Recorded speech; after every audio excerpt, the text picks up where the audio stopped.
Finding a new home that fits your family's needs can be tricky. You want room to spread out, space to gather, place to get away from it all. Luckily, when you need a mortgage that fits your family's needs, a great place to look is Rocket Mortgage. With Rocket Mortgage, you can see your loan options, closing costs, tax estimates, and more online in real time to get the full picture before anything is finalized. Visit rocketmortgage.com/stuff because when you need a mortgage that fits your life, Rocket can. Call for cost information and conditions. Equal housing lender, licensed in all 50 states. NMLSconsumeraccess.org number 3030. Hey everyone, I know we're all feeling kind of burnout and the line between work and fun is kind of non-existent. So I'm here to tell you about the Happiest Hour movement, and that's brought to you by Knob Creek. And that basically means reclaiming the hour from 6 to 7 p.m. And for me, that means sitting down, having a little nice Knob Creek bourbon whiskey. It's aged 9 years and full of flavor. Join us in reclaiming 6 to 7 p.m. as the happiest hour. And if that involves a glass of bourbon, remember to drink Knob Creek responsibly. Knob Creek Kentucky Straight Bourbon Whiskey, Kentucky Straight Bourbon Whiskey with natural flavors, and straight rye whiskey, 45 to 60% alcohol by volume. Copyright 2021 Knob Creek Distilling Company, Claremont, Kentucky.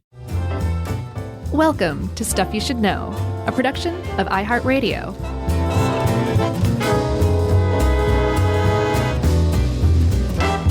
Hey, and welcome to the podcast. I'm Josh Clark. There's Charles W. Chuck Bryant, and Jerry is with us as we journey into the heart of the magnetic darkness, known as an MRI machine. The Wonder Machine. After all these years of talking about this thing, I finally get it. I know it. It's crazy. We've been kind of amazed by it and then a little bit turned off by it, but then we realized, well, it's not the machine itself, it's the way it's being applied. And so we kind of came back to it again, and it nuzzled us in its bore, and it got kind of sexy. Yeah, and we're also guilty of the fMRI crime that now I kind of feel bad about. What is that? Is that a Queensryche album? Yeah, maybe we'll just talk about that later when it's appropriate. What, the Queensryche album? No, the fMRI blunder that we've been making for 13 years. Sure. I feel like, okay, all right, we'll go over that. Fine. I don't want to mess anything up. Instead, we're going to mostly talk about the MRI, the Wonder Machine as it is, because Chuck, we were always just amazed by it to begin with, but now that I understand it, I feel even more amazed by it. I'm proud of humanity for having come up with this thing. Yeah, I mean, it's pretty amazing that, and we'll talk about the history of it and everything in a sec, but it's amazing that human beings got together with their cohorts and said, you know what we can do? The human body is made up of 60 to 65% water. So let's figure out how to use magnetic fields and radio waves to measure that water in the tissues of our body, and then we can map it, and then we can image it. Right. And so those initial people who said that were burned at the stake because it was like the 16th century still. But when a few more 100 years passed, a few new people came onto the scene, and they encountered a completely different environment. One that was kind of nurturing of science and advancement and the idea that you could see inside the human body without cutting it open. And the person who won, what actually kind of interestingly turned out to be a race among researchers who were all trying to solve the same problem at the same time independently, was a guy named Dr. Raymond Damadian.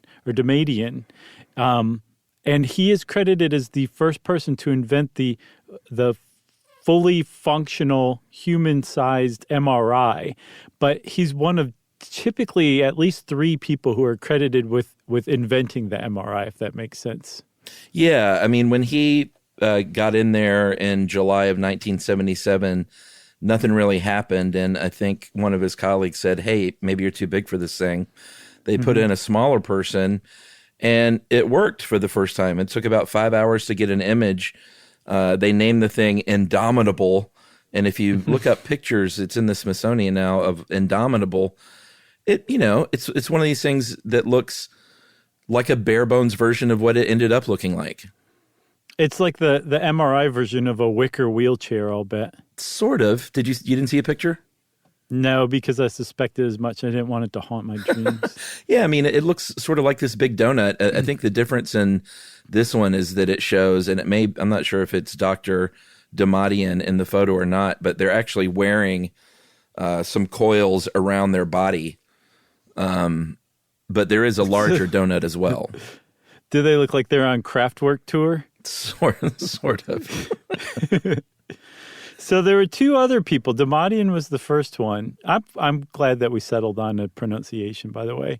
And he was the first one to cross the finish line. But there were two others who were working on that same problem, Paul Lauterbur and Sir Peter Mansfield. And like I was saying, they were all working independently on this problem, this thing that had been demonstrated in 1945 called nuclear magnetic resonance, which is that you can make atoms do really peculiar things when you put them in the presence of a magnetic field. If it's strong enough, it kind of snaps them all into attention.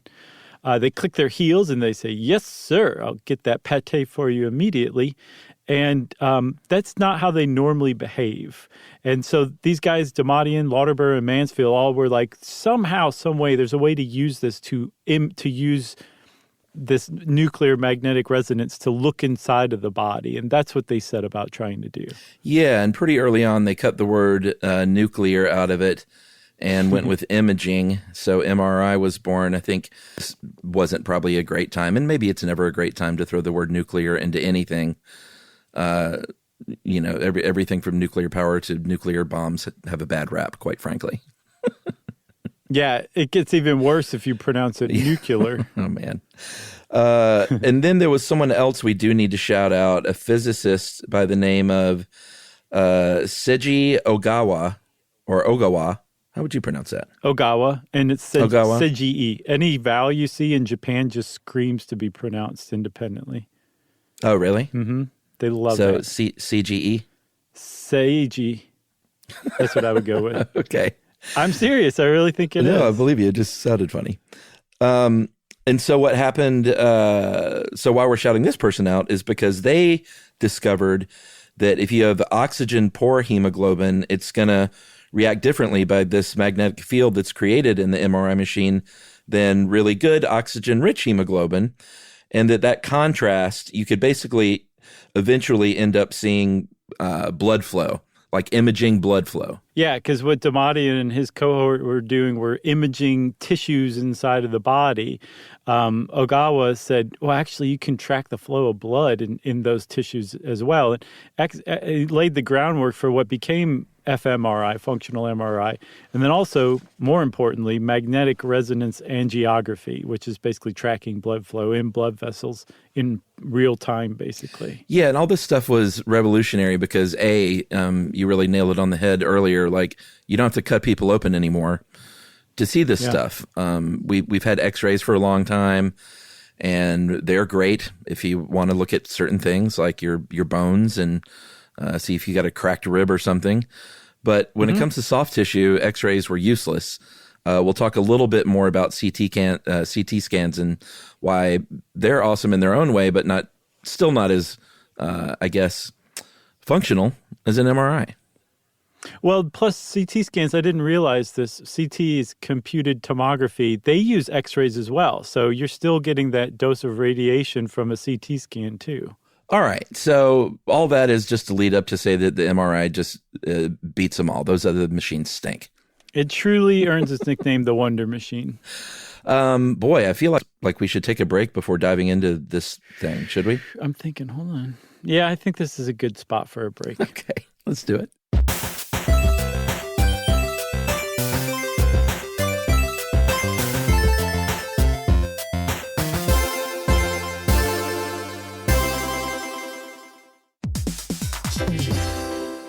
You know, some things are just better at home, like sleeping in your bed. If you're watching a movie, you want to pause it, or if you want to dance like no one's watching. Yeah, you can do that kind of stuff. But also, Chuck, what about working out at home, right? Can you get a good workout at home? And if so, how, Chuck? Can you describe it in just one word?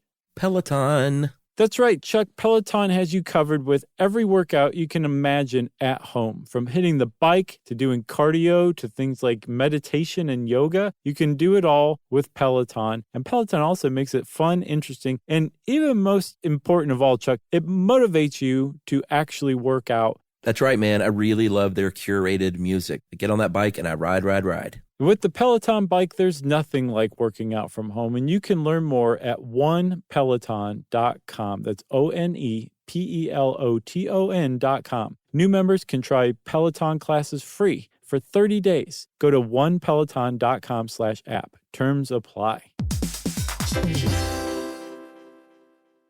It's crazy how much we have to pay for outdated, impersonal healthcare, and even crazier that we all just accept it. It's time to face facts. Healthcare is backwards. Luckily, there's Forward, a new approach to primary care that's surprisingly personal and refreshingly straightforward. Forward never makes you feel like just another patient. Backed by top-rated doctors and the latest tech, Forward gives you access to personalized care whenever you need it. Using in-depth genetic analysis and real-time blood work, Forward's top-rated doctors provide you with in-depth insights to better understand your genetics, mental, and physical health. They then create custom, easy-to-understand plans to help guide you to achieving long-term health. With Forward, you get unlimited in-person visits with your doctor and access to care anytime via the Forward app, all for one flat monthly fee. It's time to stop accepting backwards healthcare and start moving your health forward. Visit GoForward.com today to learn more. That's GoForward.com.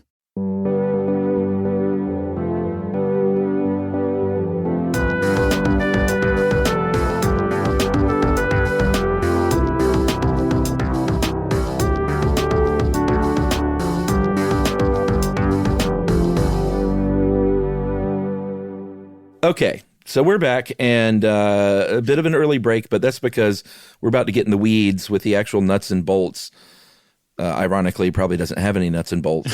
No, that's a good point. It's probably what? Heavy-duty plastic rivets? Yeah, and I don't know. It might just be like large, solid, injection molded pieces. That's a good question. We should have learned that. Yeah. But anyway, the metaphorical nuts and bolts of this thing. Mm-hmm. If you've ever seen one, they look like a big donut. You sit on a little, it looks like a mortuary tray. Yeah. And you get slid in through this hole in this tube that's only about 24 inches in diameter. Mm-hmm. So they're not great if you are claustrophobic, but they do make machines that they don't give you quite what you want with a closed system, but they're a little more opened up.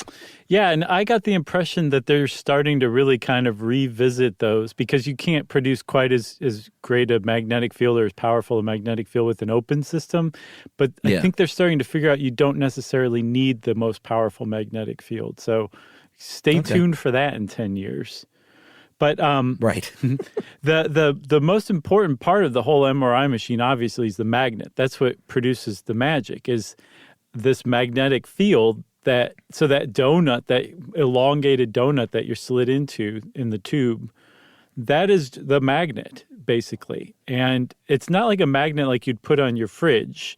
It would suck your fridge into what amounts to a black hole, basically, if you got your fridge anywhere near this thing. It's a different kind of magnet. It's a superconducting magnet made up of coils, probably copper coils, that an electrical current is run through.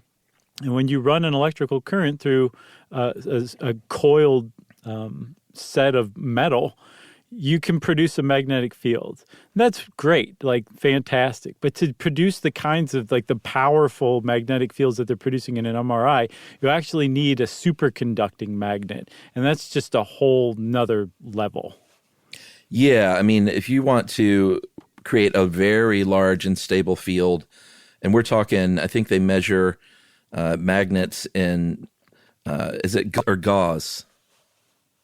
I think Gauss. Gauss. So Gauss is the measurement. 1 Tesla is 10,000 Gauss. So if you're looking at just a regular fly-by-night MRI wonder machine, you're looking at about roughly 1.5 Tesla, or about 15,000 Gauss as far as the magnetic field goes. And that's compared to 0.5 for the magnetic field of planet Earth. And not 0.5 Tesla, 0.5 Gauss compared to 15,000 Gauss. It's like 50 to 60,000 times more for your average machine, but they even make them that go all the way up to 10 Tesla. Yeah, which is, 100,000 Gauss? Yeah, and the more Gauss, the more the prettier machine is. Well, just kidding. The prettier pictures are. Yeah, another thing that I saw, though, is that they're figuring out that when you get past a certain Tesla of magnetic field, Doesn't matter. It does matter in that it actually gets worse because you're picking up so much detail that you can't tell a bit from a bob, basically. Huh. And if you're a radiologist using terms like bits and bobs, you need to get out of the field and make room for somebody who takes the job a little more seriously. That's interesting. I wonder if that also goes hand in hand with the open machines and them saying, like, we don't need as much Gauss as we thought we did. I think it does. I think they're figuring out ways to get better resolution off lower power because not only is it really expensive, I think it's a new machine costs about $1 million per Tesla it produces. So if you got a 10 Tesla machine, which really at this point, from what I understand, you're just showing off as a medical center. Yeah. You just spent $10 million on this one MRI machine in your medical center. But that also, it costs a lot of money to run one of these things because to keep this stable magnetic field going, you got to run a lot of electricity through it. And that's where the superconductivity comes in. Yeah, I mean, you want to, you got to have like zero resistance running through those wires. Mm-hmm. And they do this. And I remember we talked about this in our Are We Running Out of Helium? I can't remember what it was called, but we did an episode on the fact that helium was in short supply. And one of the downsides of this, it wasn't just birthday balloons, was the fact that they use helium, liquid helium, to make these copper coils superconductive. And I think at the order of about 452 degrees below zero. So without that helium, they I don't know if they're looking at alternatives or if there's a plan B or not, but they need helium. Well, remember in our Macy's Thanksgiving Day parade episode, I don't know if it made it in there or not, but they found like a helium supply that basically like... And Macy's bought it.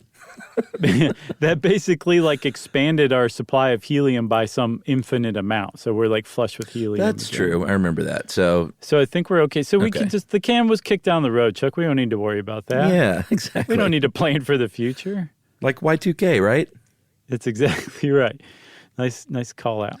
All right. So you've got your big magnet. You also have gradient magnets. You have 3 gradient magnets, and those are not nearly as on the magnitude of the Big Daddy. These are about 180 to 270 Gauss. And your main magnet is what's creating that main magnetic field that we're going to go over in detail in a second, the real stable one. But the other magnets create the variable field, which, that's what you need to run it against the other one to make those images happen.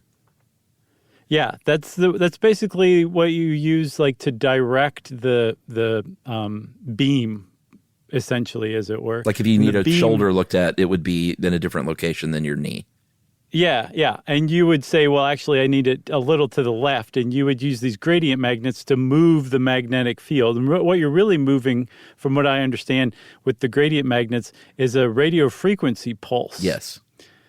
And this is where it all comes together. Yes. You're using 3 different things, right? You've got the magnet, and when you put hydrogen, when you put a body, well, we're not quite there yet. We'll get there. Oh, no. Oh, you want me to do it now? Well, I mean, it certainly was anticipation on my part. Okay, all right. I won't let you down, Chuck. So when you go into the MRI bore and you enter this magnetic field... That's the tube. I don't think we mentioned that. True. Yes. When you go in the tube and you enter the magnetic field, the atoms in your body have what's called a magnetic moment, which means that they respond to very strong magnetic fields by abandoning their kind of random spin along their axis, their precession, and snapping in line along the polar ends of the magnetic field. And in the MRI, that's running lengthwise down the middle. So if you're laying on your back in an MRI tube, the magnetic field is going from your feet to your head, and that magnetic field causes the atoms in your body, or the particles in your body that make up atoms, to snap into line with that polarity. So all of a sudden you have protons, in this case, as far as the MRI is concerned, hydrogen protons, suddenly going from random spins to all facing your feet are all spinning toward your head, one or the other, but technically along the same line. Yeah, so some of those are, and I think in the biz they call it aligning parallel or anti-parallel, and they sort of cancel each other out. But there's always going to be more parallel aligned hydrogen atoms, and those are the ones that we're using to measure the MRI. Basically, like everything else just sort of cancels each other out, and those leftover ones, and it sounds, there's so many that you can have the cancellation of many and it still works.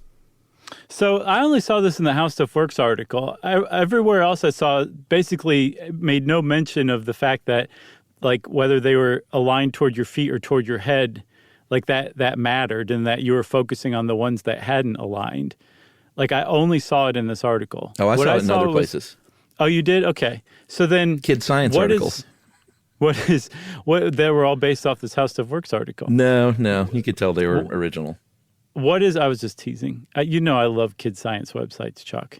I can't remember which one this one was, but it was a good one. Okay, so regardless of which atoms you're focusing on, either the ones that are polarized from along the magnetic field or the ones that haven't been polarized, that polarity is being created by the main magnet, the superconducting magnet that has basically zero resistance because it's bathed in liquid helium and cooled to just astounding temperatures. Right? Now, when you bring in the radio frequency pulse, which is oscillating, it's turning on and off very, very quickly. What was discovered over the last century or so, before MRIs were ever even developed, but what forms the basis of the principle that MRIs operate on, is that if you apply a radio frequency to a bunch of hydrogen protons undergoing their magnetic moment, you can actually adjust the way that they're aligned.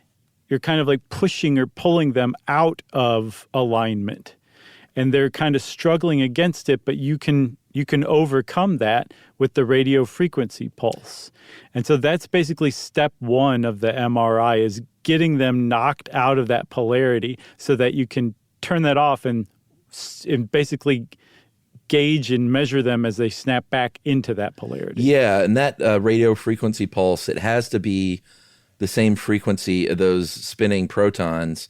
So if not, they're not going to be in resonance. That's where the word resonance comes from. If they have that same frequency, they can exchange energy with one another, and they're on resonance with one another. And when they turn it on and off, like you said, there's a moment where they snap back to attention, essentially. And it takes a little bit of time and a little bit of energy. And that energy is what they're basically trying to measure, like that movement. Yeah. And because the protons, the hydrogen protons, the reason they selected hydrogen protons is because it's so abundant throughout the body. It's far and away the most abundant atom in the body is hydrogen. That you're going to find it in every bit, every nook and cranny of your body. That's another term radiologists should stay away from, but we can use it. The nooks and crannies of your body all are filled with hydrogen protons. So they know that a hydrogen proton in like fat tissue is going to snap back into place and then release energy at a slightly different frequency and at a slightly different rate than the hydrogen protons making up water in the body or bone in the body or, your hair on your shoulders or whatever. All of this stuff is going to just be just slightly different. And they basically know what the data that comes back, what it's telling them is, oh, hey, I'm in a bunch of fat over here. I'm in some water over here. I'm shoulder hair over here.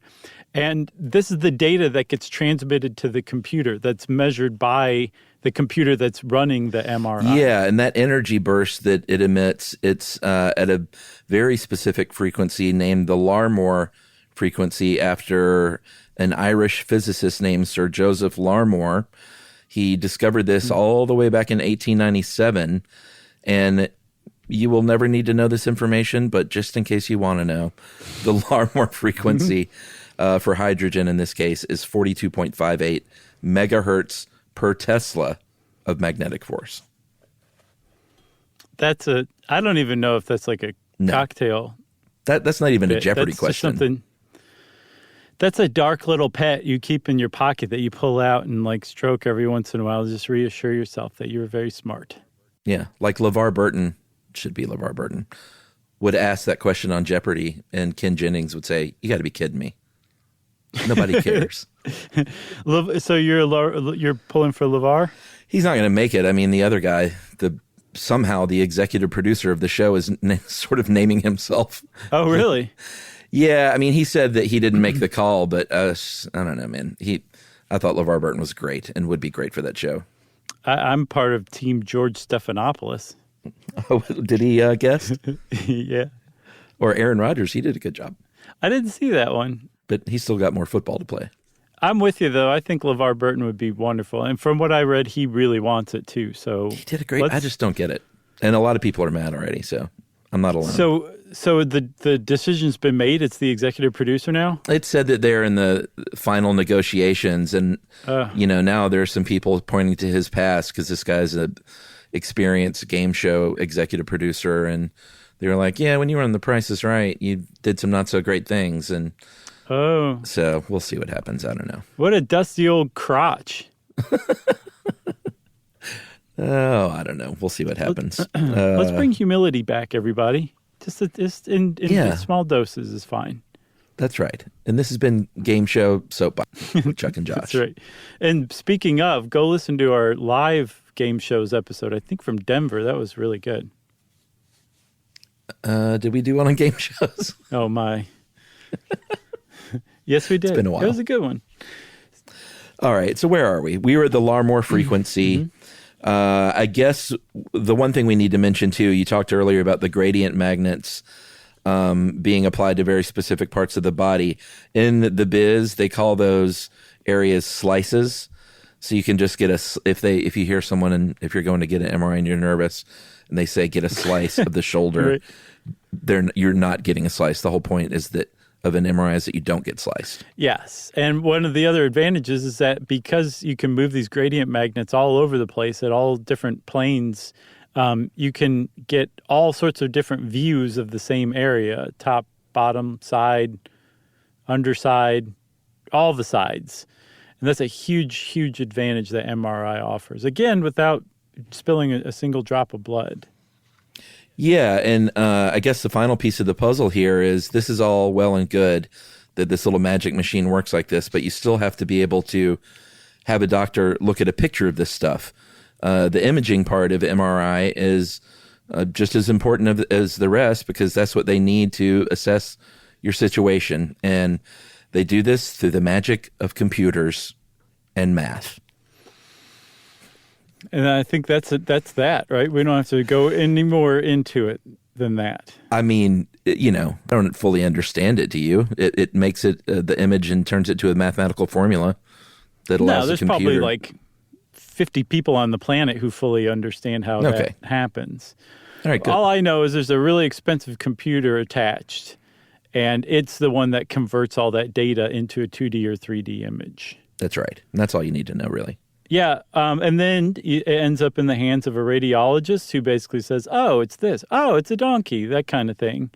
Or increasingly in the hands of AI, which has gotten really, really good at reading radiological charts, including MRIs, to look for weird anomalies. Because one of the great advantages of an MRI is those images it produces it really can resolve water in the body. And one of the reasons that's important is because when you start to suffer disease, one of the almost universal symptoms of any kind of disease, malady, or disorder in the human body is an increase in the amount of water. The thing is like the MRI is going to show you that, but you or I can't see that. You got to go to school for many, many years and become a radiologist to say, oh, that's just a little fluid buildup, or, oh, that's a tumor. It's tough to distinguish. It needs a human or, again, an AI to make that distinction. But the MRI is going to give you the picture that will show you that thing that a radiologist could look at and say, that's water, that's a tumor. That's right. Pretty neat stuff. Like we said, all along, the Wonder Machine. That's right. And that feels like a great time for break number 2. Mm-hmm. And when we come back, we'll talk a little bit about our fMRI shame that I feel that you're not even aware of. Okay. Josh, right after this. Prepare for our shame.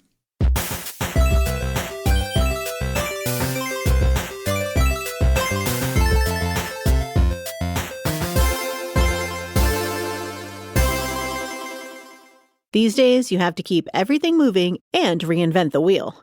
With a hybrid, you can do both. That's why manufacturers are going hybrid with IBM. With Watson on a hybrid cloud, factories can use AI to automate the little things so they can focus on the next big thing.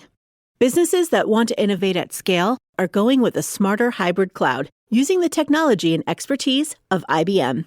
The world is going hybrid with IBM. Visit ibm.com/hybrid cloud.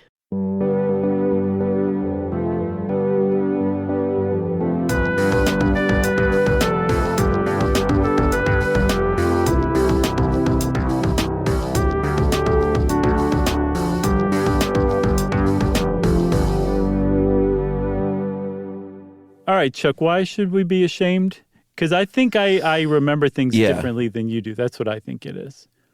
So here's the deal with fMRI, functioning MRIs. They track blood flow, and what they've long done in psychiatry and neurology since this has been invented, and we've talked about this a lot on the podcast, is they will do an fMRI of your brain and they will show you pictures of certain things or have you react to certain stimuli. It can be an object or a word that they say out loud or whatever. And they see where that blood flow is going in the brain with the idea of like, well, hey, if you're getting that fresh blood right here in this part of the brain, that means that that's the part of your brain that is reacting to the stimulus. Mm-hmm. And the more I read about it, the more it seemed like that's a pretty good guess.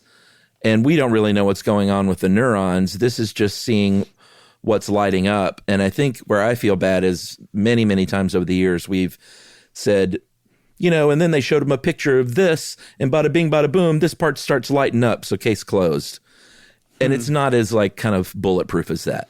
See, this is where I remember differently. We've trashed that idea multiple times over the years. Did we? Yeah.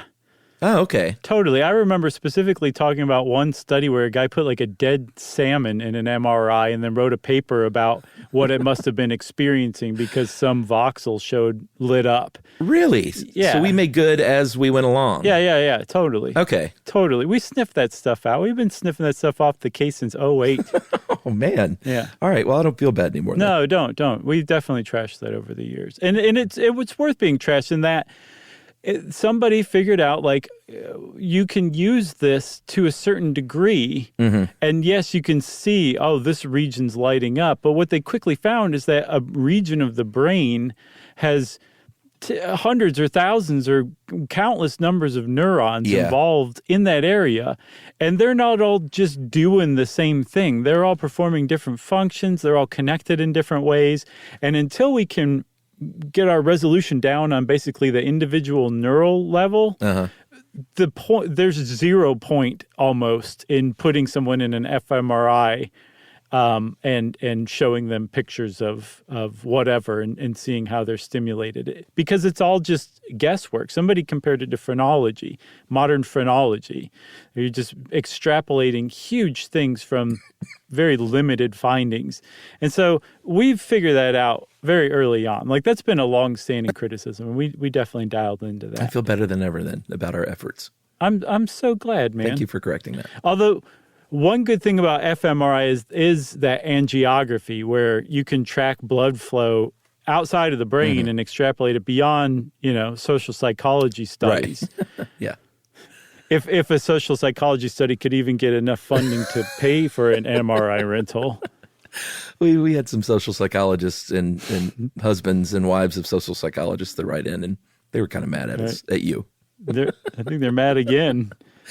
Who you should not be mad at are the inventors of the MRI, because these things are really pretty safe. You are not being exposed to radiation, and that's a great thing. There have been not many incidences of mishaps with an MRI machine.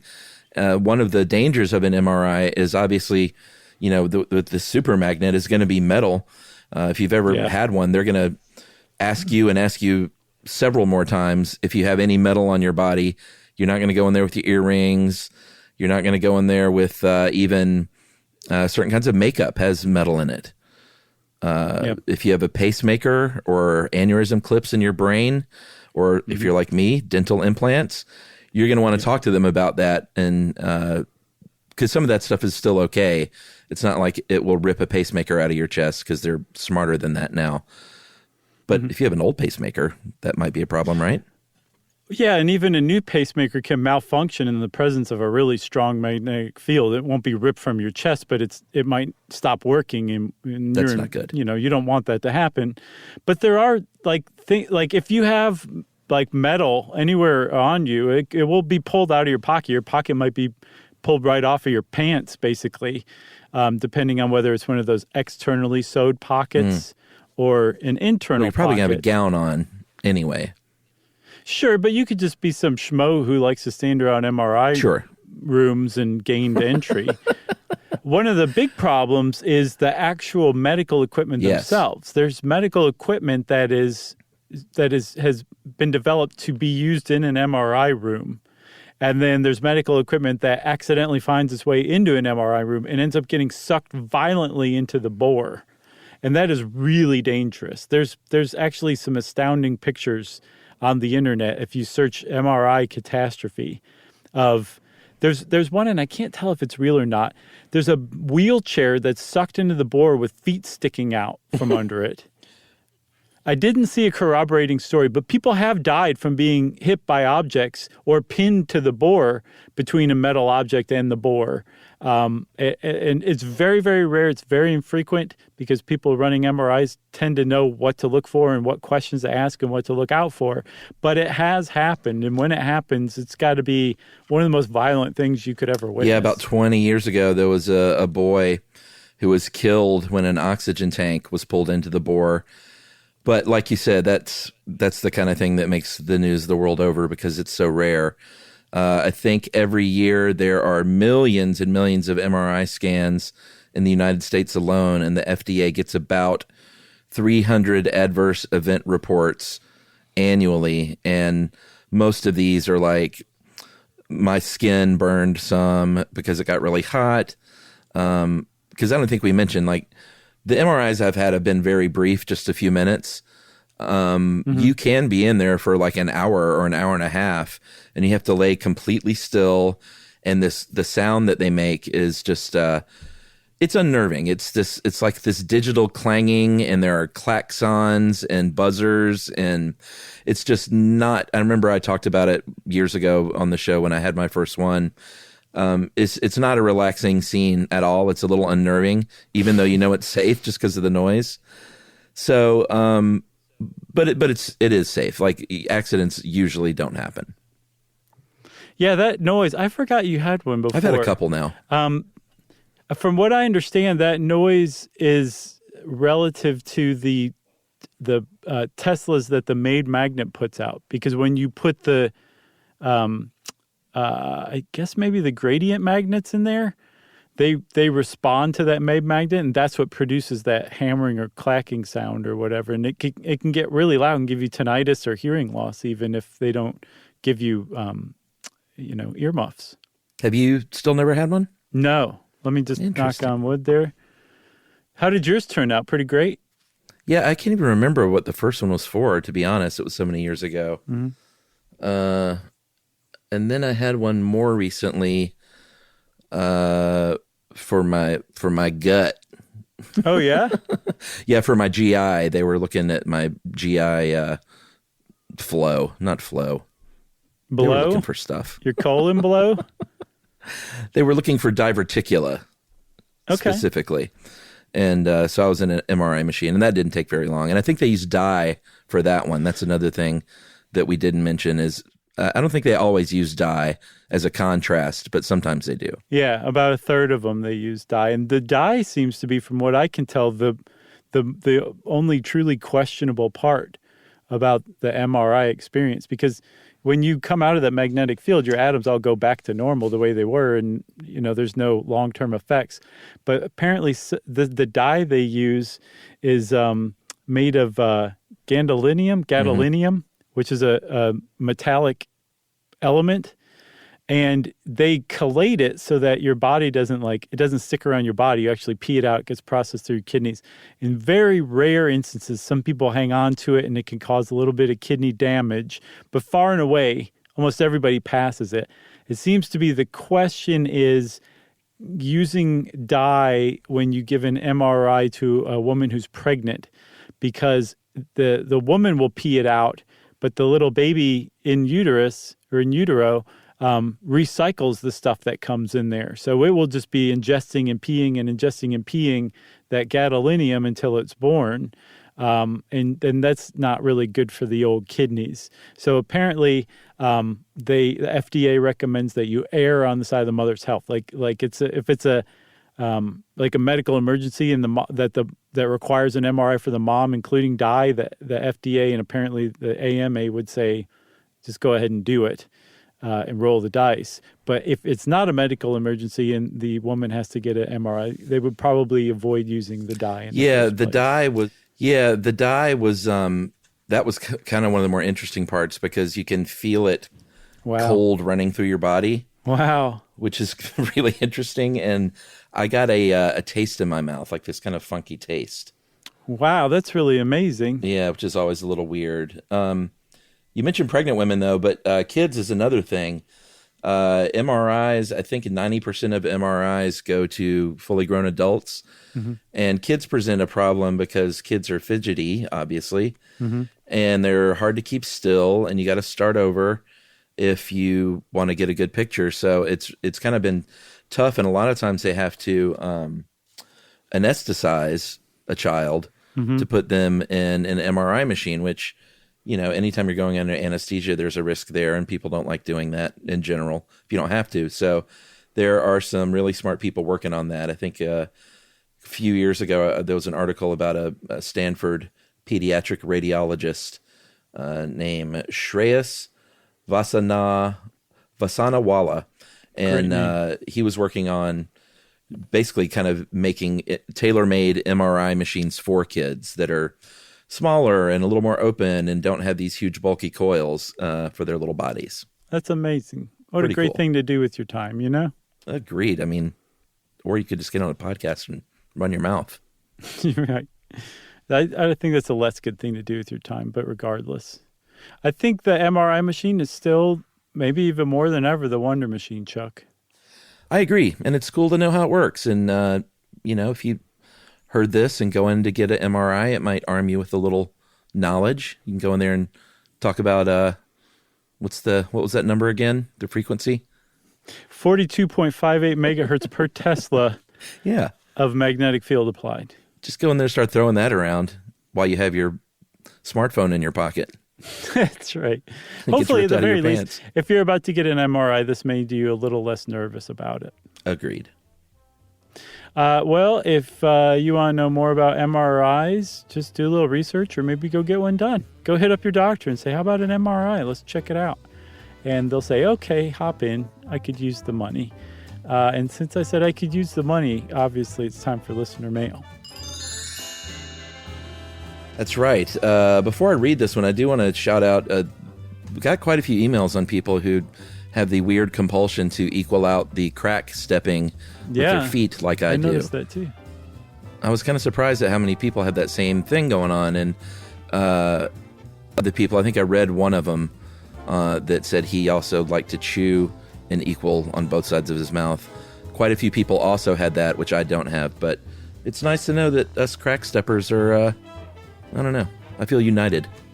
Yeah. There's a whole cadre of you guys out there, it turns out. Yeah, and we're going to take over the world one day. I know. But I'm going to call this one from Rodney about reverse osmosis. Hey guys, you did a really nice job on reverse osmosis.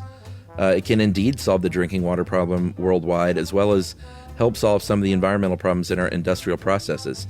You should also do a program on electrolytics. This technology can take salt and convert it to disinfectants that are used to treat water and kill microorganisms that make people sick. 9,000 people die every day from waterborne disease worldwide. And this guy, Rodney, has a couple of companies that deal with this.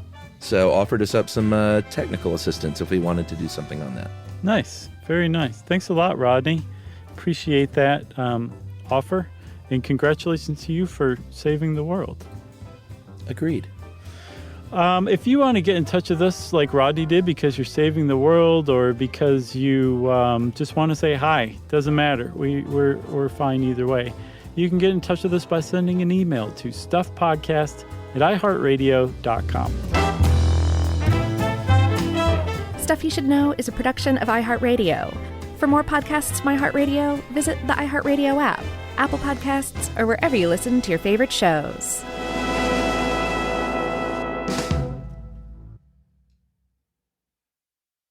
Cox can help make your home smarter and your life easier.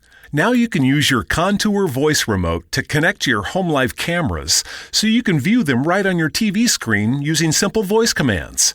That makes it easy to keep tabs on what's happening around your home right from your couch. Need to keep an eye on the kids when they're playing outside?